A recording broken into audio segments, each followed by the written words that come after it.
So if you've spent any time with me at all, you know that I'm a big believer in creating change in alignment with how our brain already functions and how it already does things, how it already operates. Because what I've found in my own life is if I try to operate against the way my brain works, I end up sabotaging myself. All kinds of crazy emotions come up. I get distracted. I have anxiety. I'll experience, stress or doubt or despair or depression, all these different things that come up. And I think that's simply a symptom of acting against my brain. So what is the nature of the mind? If you think about it, the nature of the mind is like the nature of the sea. It's to have chatter. The mind always has this constant chatter, this constant distraction. And we either have to be focused on something or we want to be distracted by things, right? Shiny object syndrome, or distracting ourselves through entertainment and through media and all these different things. So if you think about how your brain is already working and how it's already functioning in this conversation of stress reduction, right? As we talked about, you have to choose. You either are going to end up doing positive ways of stress reduction or you're going to have addictions. Because if you don't have a positive release, your brain goes into craving mode and you end up acting out compulsively and having addictions. So if we want to change this, because we do, right? This is the whole conversation. This is why you're still watching the video. If we want to change this, we need to do it the way the brain works. And so I want you to consider, how does the brain release stress? Well, we talked about that one of the ways is through rest. That's one of the primary ways that it reduces stress is when we rest. And the challenge is that in our modern world, most of us don't get enough sleep. We don't get enough rest, and there's this over-accumulation of stress in our nervous system. So then we end up having all these ways that we escape, and we get adrenaline, and we have all these other addictions.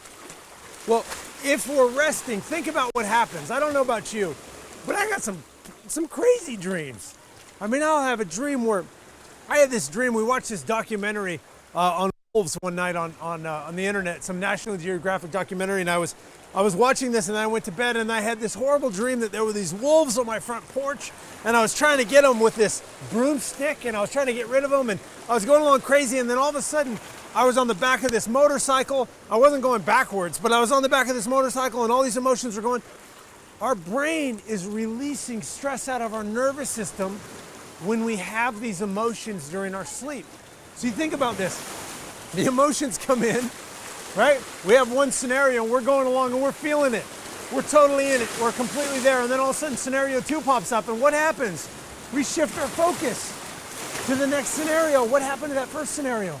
It just fades away. And we go along with this one for a little while, and then all of a sudden, an emotion comes up, and it's like, boom! And we shift our focus, and what happened to this one? It just went away. Now, did we think it away? Did we say, I'm not going to think about the wolves on my porch, and therefore they went away? No. If we try to think it away, it stays. That's the nature of the mind, but look at what it already does. When we choose something new to focus on, then there's this shift. And we just naturally let go of whatever it was that we had been trying not to think of, right? Whatever that emotion was. This is the nature of the mind.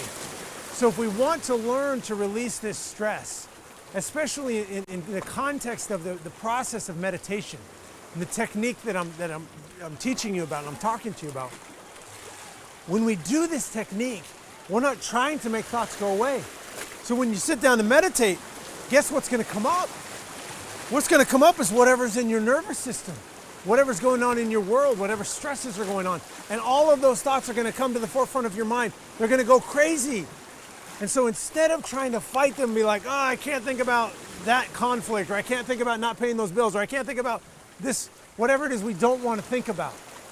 Rather than do that, we give our brain something new to focus on.